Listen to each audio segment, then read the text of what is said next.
కార్తీక మాసం కృష్ణపక్షంలో వచ్చే ఏకాదశిని ఉత్పత్తి ఏకాదశి అంటారు. అసలు ఇది చాలా ముఖ్యమైన ఏకాదశి. ఈ రోజే ఏకాదశి దేవి పుట్టింది. ఏకాదశి అంటే ఒక అమ్మవారి స్వరూపం. ఆ స్వరూపం విష్ణుమూర్తి శరీరంలోంచి బయటకు వచ్చిన రోజు ఈ రోజు అనమాట.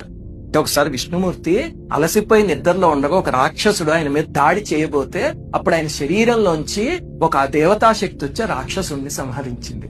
ఆ శక్తి పేరే ఏకాదశి. అందుకని న్యాయంగా అయితే మొట్టమొదటి ఏకాదశి ఇది అవ్వాలి, కానీ ఇంకొక దాన్ని మనం తొలి ఏకాదశి అంటూ ఉంటాం. ఈ రోజు కానీ ఏకాదశిని పాటించగలిగితే అజ్ఞాన నివృత్తి కలిగి, సంపత్ సిద్ధి కలిగి, శత్రునాశనం కలిగి, ఐశ్వర్య ప్రాప్తి కలుగుతుంది అని ఎన్ని ప్రయోజనాలు చెప్పారు. ఎందుకంటే ఇది ఏకాదశి దేవి పుట్టినరోజు కాబట్టి. అసలు కార్తీక మాసం అంతా పగలు ఉపవాసం చేసి రాత్రి భుజిస్తే అంటే దాన్ని నక్తం అంటారు. అలా చేయగలిగితే ఆరోగ్యానికి చాలా మంచిది. అంటే ఒక పూట భోజనం చేయడం, అలాగనే ఏకాదశి ఫలితం కూడా అపూర్వంగా దక్కుతుంది.